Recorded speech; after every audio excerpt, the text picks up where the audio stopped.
Y tenemos una porción de la palabra de Dios preciosa, profunda y muy edificante.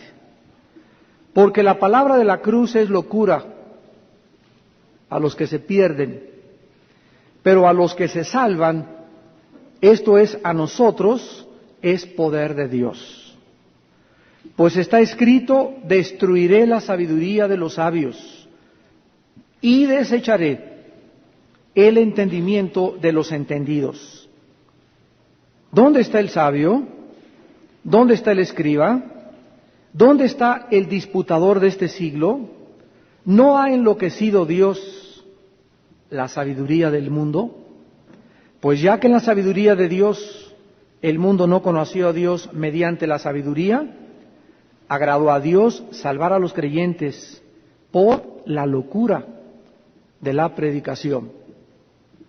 Para que en esta noche entendamos esta porción tan preciosa que vamos a estudiar, tenemos en primer lugar que comprender el estado en que se encuentra la mente del ser humano antes de recibir a Jesucristo. Cuando Adán y Eva tenían comunión con Dios en el huerto del Edén, la capacidad mental e intelectual de Adán era del 100%.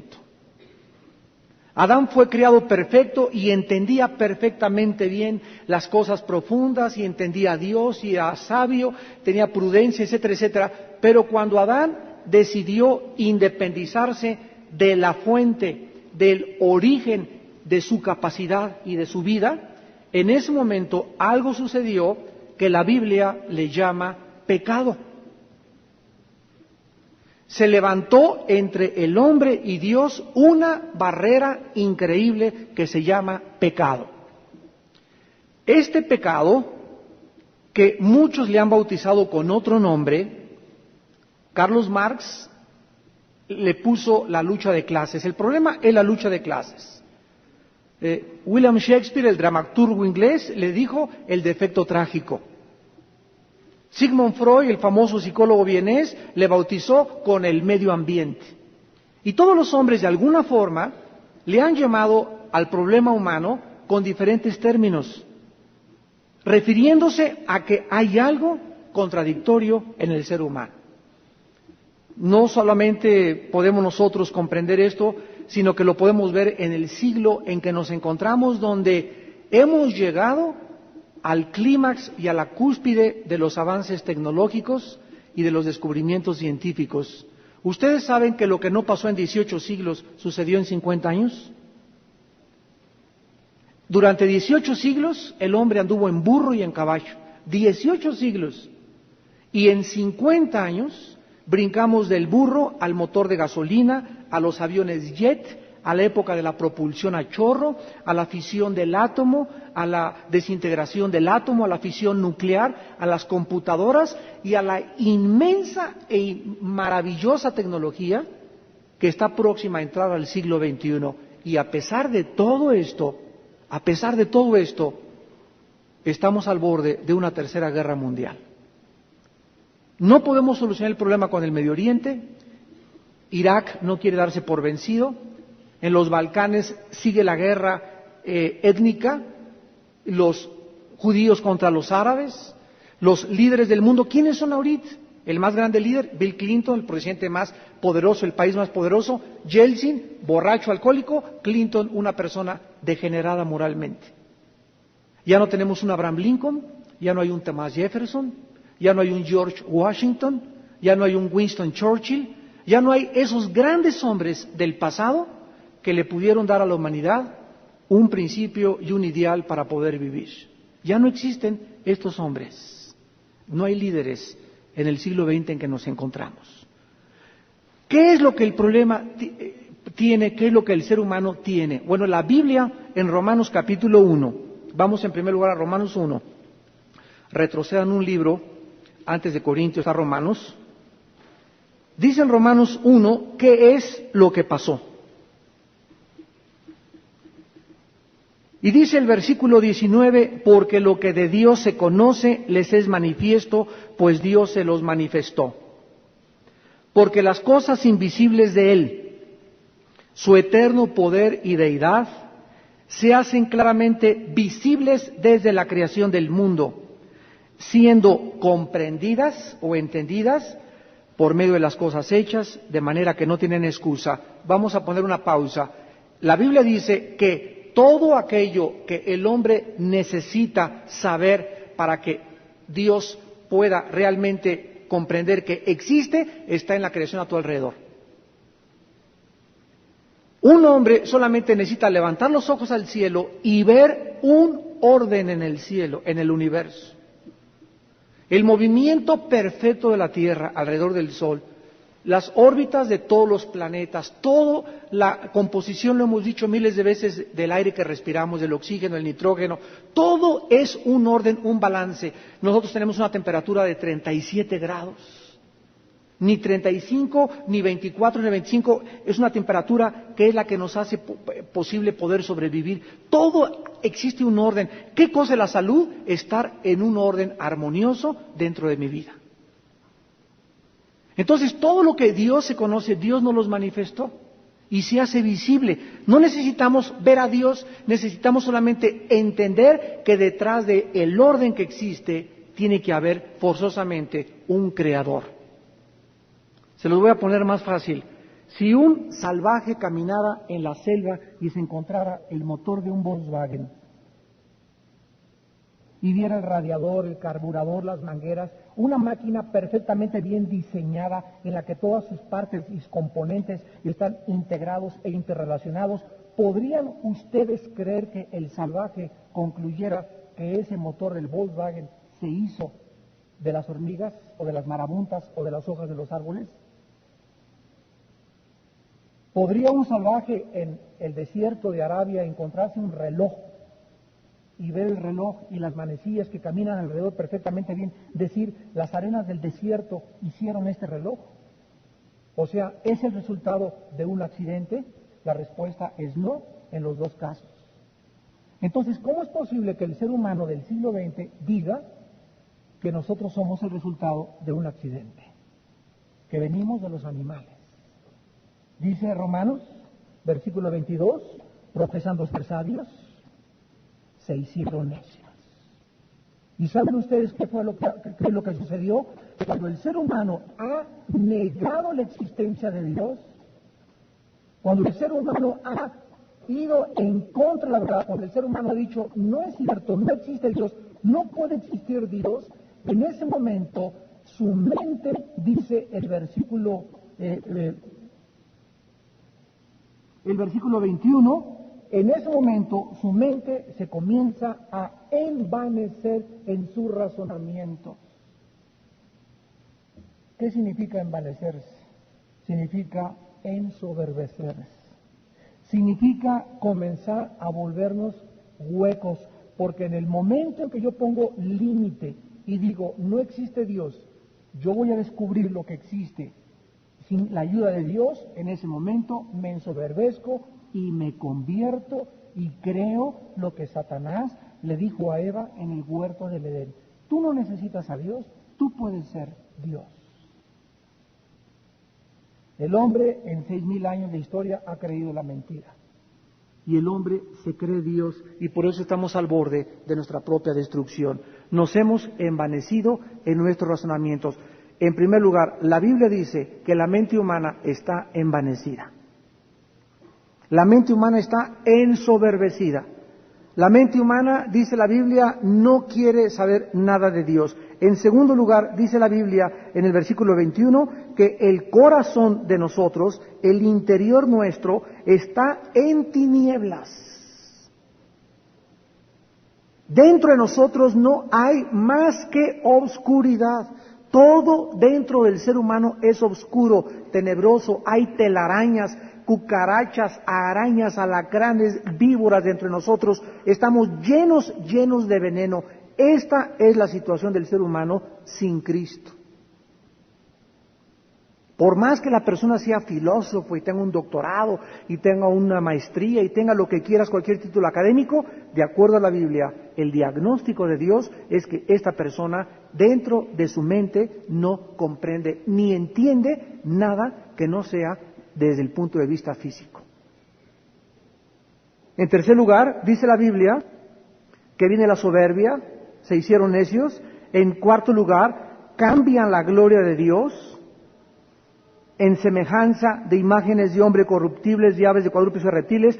Y vemos como cuando entró el comunismo en Rusia, le mandaron a hacer una estatua inmensa a Nikolai Lenin y después a José Stalin, y vemos allá en Irak las fotos de Saddam Hussein enormes, el presidente de Corea del Norte enormes, y comienza el ser humano a decir, somos ateos, pero nuestros líderes son los que realmente son nuestros dioses, y comienzan a levantar al ser humano para que los seres humanos adoren a los seres humanos.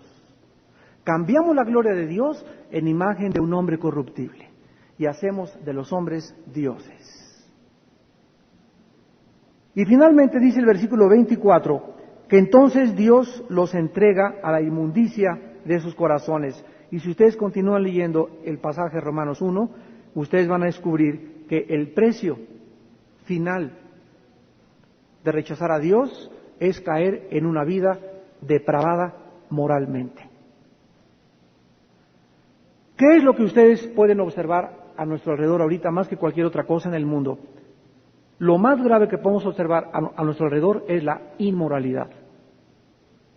Prendan la televisión, oigan el radio, vean una película, oigan las conversaciones de los niños. El otro día vi una conversación de dos niños como de 8 y 6 años de edad, y le pregunta un niño de 6, le pregunta la niña de 8 al niño de 6, oye, ¿tú eres casado? Y le dice el niño de 6, no, soy divorciado. Imagínense nada más la mentalidad que tienen ahorita los niños a esa edad. Yo me acuerdo cuando los ídolos de los jóvenes en los 60s eran jóvenes. Las bandas de los Beatles, Elvis Presley, eran chavos de 20, 25, 30 años de edad.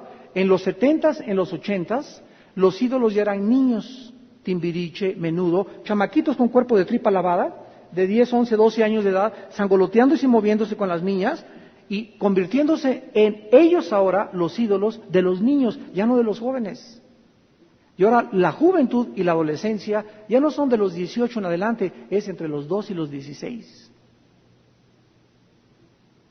Fíjense ustedes cómo vamos para atrás, para atrás, para atrás, y cada vez va aumentando la degradación y la inmoralidad por la mente humana. Regresamos a 1 Corintios 1.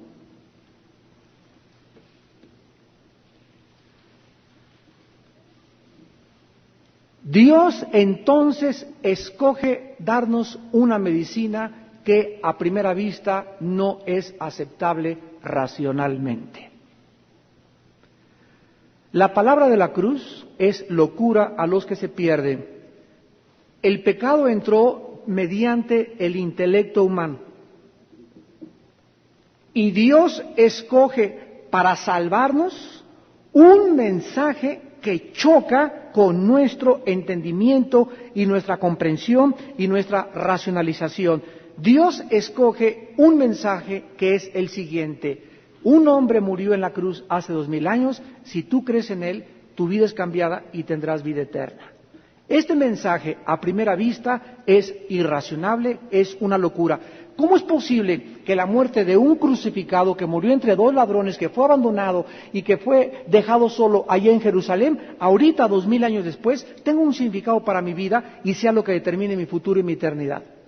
No, no es posible. Yo prefiero creer que venimos del chango, prefiero creerle a Carlos Darwin, prefiero creerle a Sigmund Freud, prefiero creer en la filosofía, prefiero creerle a mis maestros y a los intelectuales que lo que están diciendo el cristianismo, porque es locura a los que se pierden. Dios lo hizo a propósito. ¿Se acuerdan ustedes del caso cuando comenzaron las víboras en Israel a morder a la gente con veneno? Y Dios le dijo a Moisés, hazte una serpiente de bronce y levántala. ¿Se acuerdan de ese caso? Que Cristo lo cita en Juan 3, así como Moisés levantó la serpiente, es necesario que el Hijo del Hombre sea levantado para que todo aquel que en él crea no se pierda, mas tenga la vida eterna.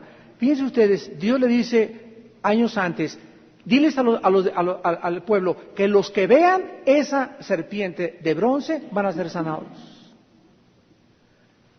Si me lo hubieran dicho a mí, hoy yo no entiendo. Mira, no discutas, vela.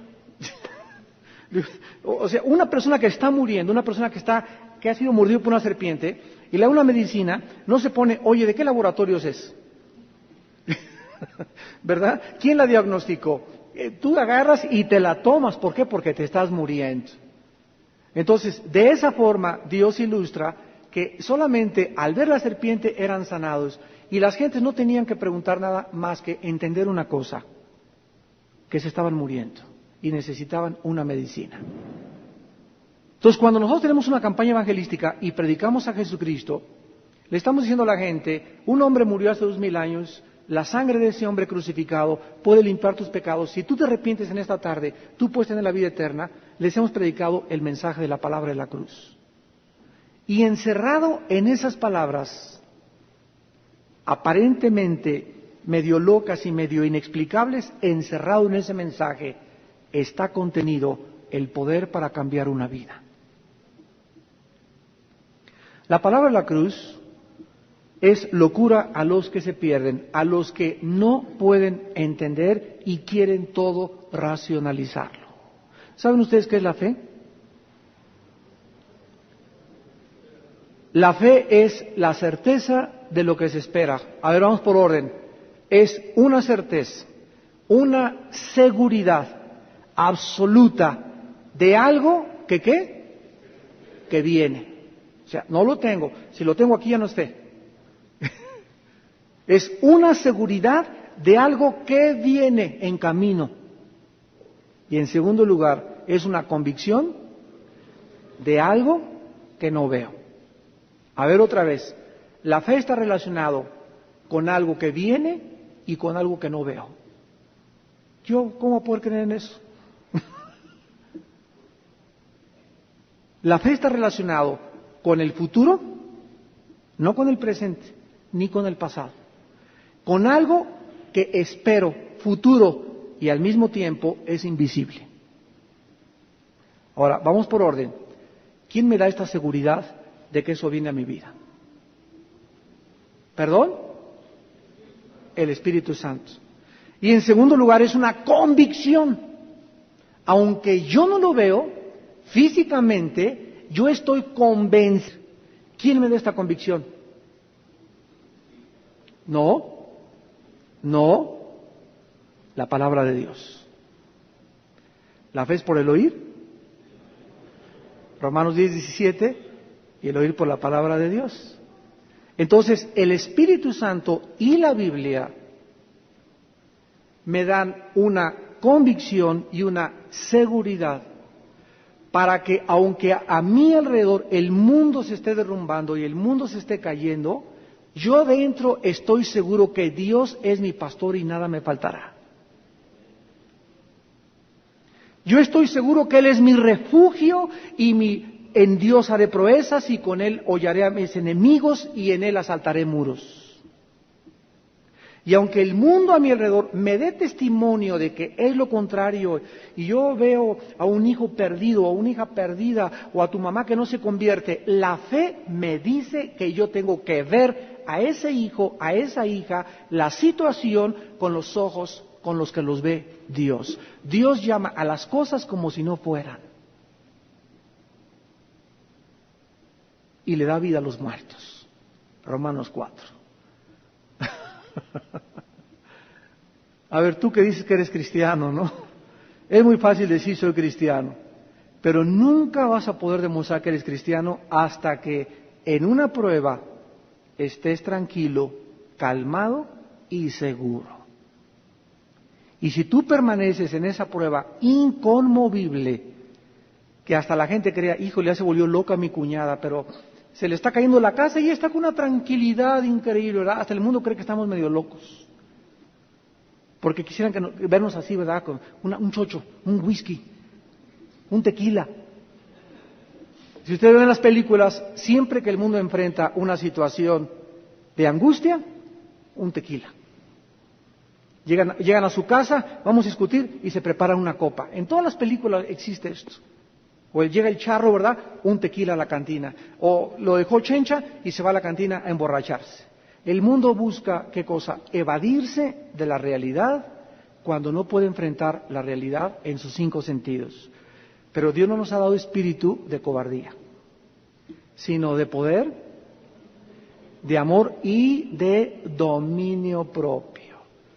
Y el cristiano tiene la capacidad sobrenatural, porque no puede dármela nadie más que Dios, sobrenatural, de enfrentar la vida en mis 5 sentidos. Eso es la fe, y el justo por la fe vivirá. Tú tienes que enfrentar la vida en tus 5 sentidos y tienes que enfrentar la vida con la absoluta, número 1, seguridad, y número 2, convencida de lo que Dios, que lo que Dios te ha prometido, lo recibirás. Ahora bien, si tú no tienes esta seguridad y esta convicción, no recibes nada. ¿Me escuchaste?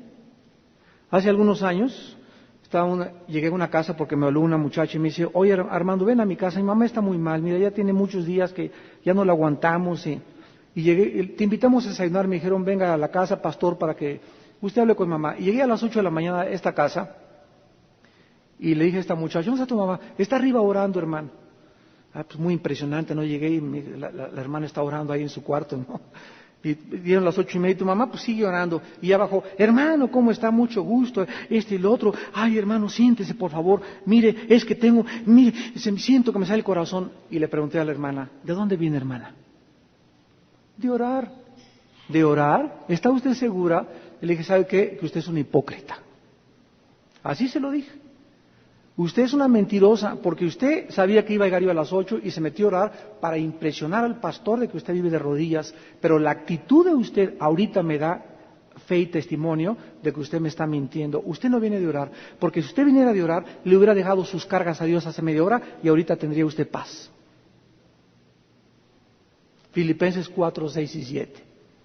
Por nada estéis afanosos, por nada estés perturbado, cuando sientas que y ya no puedo. Cuando te sientas así, dice la Biblia, es una orden, no estés afanoso, sino sean conocidas tus peticiones delante de Dios con toda oración, ruego y súplica, y después de que tú hagas eso, después que caes de rodillas y le eches a Dios con seguridad y con la convicción de que tu asunto se va a arreglar, Señor, mi hija, Padre, pero yo descanso, ya te la entrego en tus manos, no ha llegado a las 2 de la mañana, yo ya quiero dormirme, Padre Santo, ahí está en tus manos, dame tu paz. Si yo creo y estoy seguro que Dios me está escuchando, la paz de Cristo, que sobrepasa todo entendimiento, va más allá de nuestra comprensión, no se puede comprender esta obra de Dios, guardará mis pensamientos y mi corazón. ¿En qué? En Cristo Jesús. Cuando yo tengo el corazón que se me sale, es porque el archivo, mi mente, está en desorden. Si tú llegas con tu secretaria y la secretaria está, ay, jefecito, ay, señor fulano de tal, pues mire, y tiene el archivo por acá y todo revuelto y todo en desorden, el desorden produce ansiedad. La desorganización produce ansiedad. El secreto para evitar, y ya se me hizo tarde, y ya no voy a llegar, es ordenar tu vida, organizar tu vida, disciplinar tu vida, ese es el secreto. Y llegarás a todo a tiempo, no tendrás prisa de nada, porque tienes perfectamente bien calculado tu tiempo delante de Dios. Porque cada minuto que pasa es oro a los ojos de Dios, porque el tiempo nunca lo recobramos. Nunca recuperas el minuto que perdiste hace una hora. La palabra de la cruz es locura a los que se pierden. Y dice el versículo 19 que esto estaba escrito. ¿Dónde estaba escrito? En Isaías 29:14. Destruiré la sabiduría de los sabios y desecharé el entendimiento de los entendidos. Miren, quiero darles un ejemplo precioso. ¿Saben ustedes cuál es la forma en la que los seres humanos creen que se pueden salvar? Miren, todas las religiones, todas las filosofías, todos los pensamientos, en contraste con la Biblia, enseñan que si te portas bien y haces buenas obras, te vas al cielo. ¿No es cierto? católicos, mormones, testigos de Jehová, sintoístas, judíos, dime la religión o la secta que quieras. Todos tratan de alguna forma, humillarse, hacer sacrificios, lamer el suelo, irse rodillas a la villa, cortarse el chongo, hacer mandas, sentarse junto al Papa, de alguna forma hacer algo para ser aceptados por Dios. Los salvajes se golpean, se acuestan en nopales, porque Dios enloqueció la sabiduría del mundo. Entonces, la forma como Cristo viene del cielo y nos dice que nos debemos de salvar, choca contra nosotros. Yo estaba un día con un jesuita en un programa de televisión en el Canal 11 y me dice el jesuita, oiga, es que ustedes los cristianos nada más dicen que por fe que fácil la pintan. Y le cité Corintios 1:18. Le dije, la palabra de la cruz es locura a usted, le dije. Y usted cree que es muy fácil, pero no es tan fácil como usted cree. Porque es fácil la salvación, pero sin embargo, seguir a Cristo y demostrar que fui salvo es cargar una cruz todos los días. Le dije, fácil para ustedes, que son guías de ciegos, que ni entran ni dejan entrar a los que los siguen. Y los engañan con una religión hueca y con ritos que los hacen 3 veces hijos del infierno. Ay, qué feo me está usted diciendo, lea Mateo 23, para que oiga más feo. La palabra de la cruz es locura a los que se pierden. Efesios 2, 8 y 9, porque por gracia somos salvos, por medio de la fe, no por obras. Y miren, por naturaleza queremos hacer algo. No, pero ¿cómo que no por obras? No, yo tengo que hacer algo.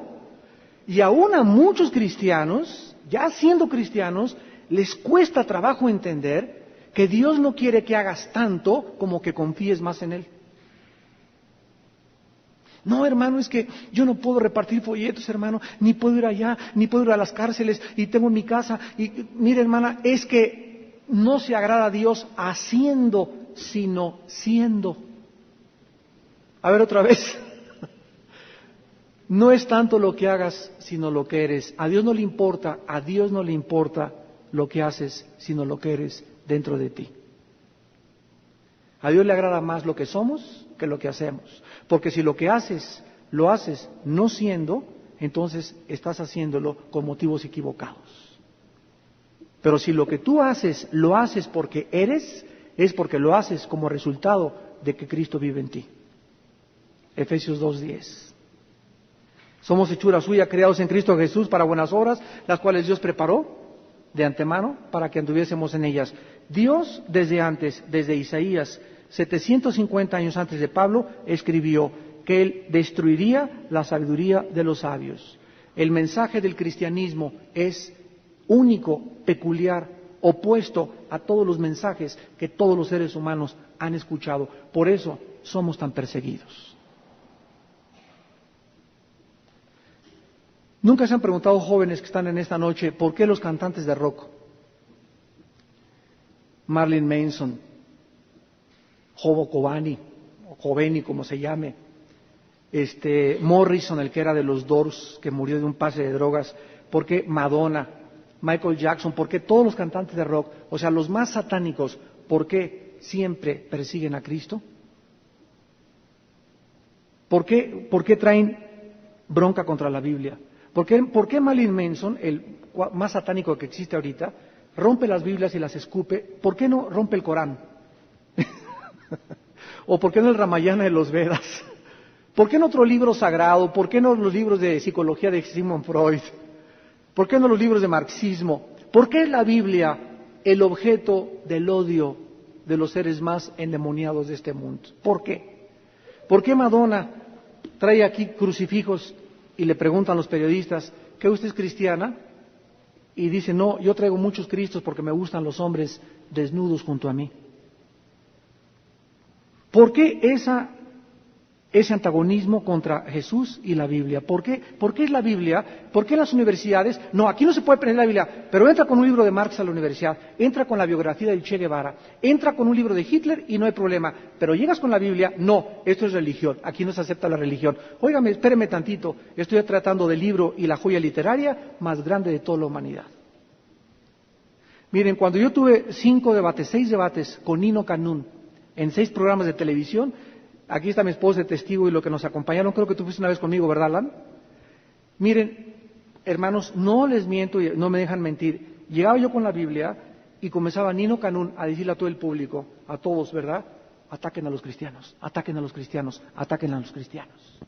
3 veces me dijo él en los intermedios, cierre la Biblia. ¿Por qué todo con la Biblia? ¿Por qué nada más la Biblia? Le dije, no le saque. ¿Por qué ese miedo? ¿Por qué ese temor? Una vez éramos como 2 en el panel y eran 10 brujos, todos eran brujos. Y el que estaba junto a mí, todavía lo tengo ahí grabado en la televisión, estaba sudo y puse los ojos en blanco y comenzó a invocar, pero no soportaba que yo junto con él tuviera la Biblia abierta, no lo soportaba. Y en cada intermedio le testificaba.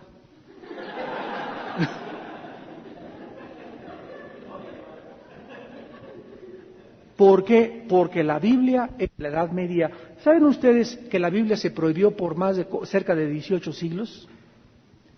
Desde Constantino, 320 después de Cristo, hasta 1961, en el Segundo Concilio Vaticano, Juan XXIII fue el primer papa que abrió la Biblia. Porque la palabra de la cruz es poder de Dios a los que se salvan. El mundo invisible que nadie conoce más que nosotros tiene una consigna: impedir que los seres humanos conozcan la Biblia, la verdad. Por eso es que la gente tiembla, se pone nerviosos, te atacan, te agreden. Y eres cristianito, mira, hazte mormón y ni quien se meta contigo. Córtate el pelo así como loco, como Hare Krishna, y comienza Mama Lahala, Mama Shiga, y comienza a brincar en la calle. Mi hijo está en Hare Krishna, y entra a la universidad, tan locos, pero no te persiguen. Pero hazte cristiano, y diste cristiano, y te van a comenzar a perseguir. ¿Por qué? Porque la palabra de la cruz es poder a los que se salvan. Dios, quiero acabar con esto, dice el versículo 20, acaba desafiando y preguntando 3 cosas. ¿Dónde está el sabio? Dice Dios en esta noche, tráiganme, a ver, dile a tu maestro, ¿quién es para usted el más pintado de los pintados, papuchón? Tráigame a su Juan, a ver, maestro, ¿quién es para usted lo máximo? A ver, tráigame el sabio que quiera usted. ¿Demóstenes? ¿Sócrates? ¿Quién es para usted el Juan Camaney? Tráigamelo, a ver, tráigame el más picudo de todos sus personajes, Alejandro el Magno. A ver, dígame, tráigame al sabio, al más sabio que usted me pueda decir en esta noche. Tráigamelo. Número 2, ¿dónde está el escriba? Cítenme usted el escritor más admirado o el escritor más grande que tú puedas decir es el ejemplo de la literatura. Tráiganlo. ¿Dónde está? Y número 3, ¿dónde está el disputador de ese siglo? ¿Dónde están esos que todo lo alegan? Todo lo discuten. A ver, tráiganlos. Porque una vez que los traigas, dice Dios enloquecerá su sabiduría. Si tú traes a ese sabio y analizas realmente lo que dice el sabio, son barrabasadas. Si tú oyes los escritos de los más grandes hombres y los comienzas a analizar ya siendo cristiano, son incoherencias mentales. Y esos que todo lo discuten y que todo lo alegan, los confrontas con la verdad y los desnudas públicamente. ¿Quién es el más grande escritor admirado, reconocido y seguido en nuestro México? Octavio Paz, que en paz descanse. ¿Quién sabe si está en paz descansando? Solo Dios lo sabe. ¿Saben lo que dijo Octavio Paz? No puede existir una moral más que la que tú mismo puedas tener. Eso lo dijo porque él fue siempre homosexual. Pero le dieron el premio Nobel. Ante los hombres, reconocido como un literato, pero en su vida por dentro, un hombre que nunca tuvo ni pudo controlar verdaderamente su propia integridad moral. Lo que los hombres tienen por sublime delante de Dios es como abominación. El mundo entero tiene ahorita viendo ahí a los zapatistas en Chiapas. ¿Y quién es el comandante? El subcomandante es Marcos. ¿Quién es el comandante? Samuel Ruiz. El gobierno lo sabe. El gobierno no puede hacer nada porque el clero tiene el poder. Apocalipsis 17, la mujer montada en la bestia, la religión gobernando la política. Lo que les acabo de relatar ahorita tiene profundidad. Siempre el poder religioso dominará el poder político, porque el poder político necesita el poder religioso para triunfar. Escuchen bien, y una vez que el poder político usó al poder religioso, el poder político se deshace del poder religioso, porque no admite competencia. Es la guerra entre los dos poderes del mal. Cuando Cristo fue crucificado, Herodes y Pilatos eran enemigos, y cuando lo crucificaron, se hicieron amigos para crucificarlo. El poder político y el poder religioso se van a unir para perseguirnos a nosotros. Apocalipsis 17, la gran ramera. Y nosotros sabremos finalmente que todos los poderes del mundo están bajo Satanás. Porque la palabra de la cruz es locura a los que se pierden, pero a los que nos hemos salvado es el poder de Dios para salvación. Señor, te damos gracias en esta noche por tu palabra. Gracias por la iluminación que no proviene de nosotros ni de nuestra propia investigación intelectual, porque a nosotros nos las reveló el Espíritu, porque el Espíritu todo lo escudriña, aun las cosas profundas de ti, Señor. Porque ¿quién de los hombres conoce las cosas del hombre, sino el Espíritu del hombre que mora en él? Así tampoco nadie conoce las cosas tuyas, Padre, porque son locura.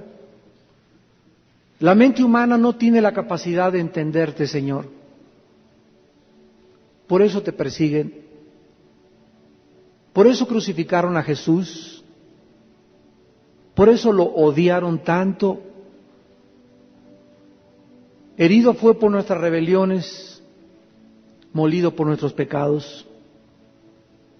Sus palabras eran espíritu y eran verdad, y los fariseos lo odiaban. Le tendían trampas, lo acosaban. ¿Qué les hacía? ¿Qué mal hizo a los hombres? Más que decir la verdad. Porque esta es la condenación, que la luz vino a este mundo, y los hombres amaron más las tinieblas, prefirieron sus filósofos humanos, sus escritores humanos, la sabiduría humana, porque el mensaje de Jesús no lo entendieron, les fue locura y por eso lo crucificaron.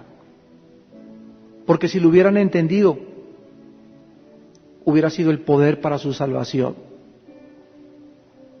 Te damos gracias, Señor, por habernos hecho comprender tu mensaje mediante la iluminación de tu Espíritu Santo. Y ahora que te conocemos, te adoramos en espíritu y en verdad.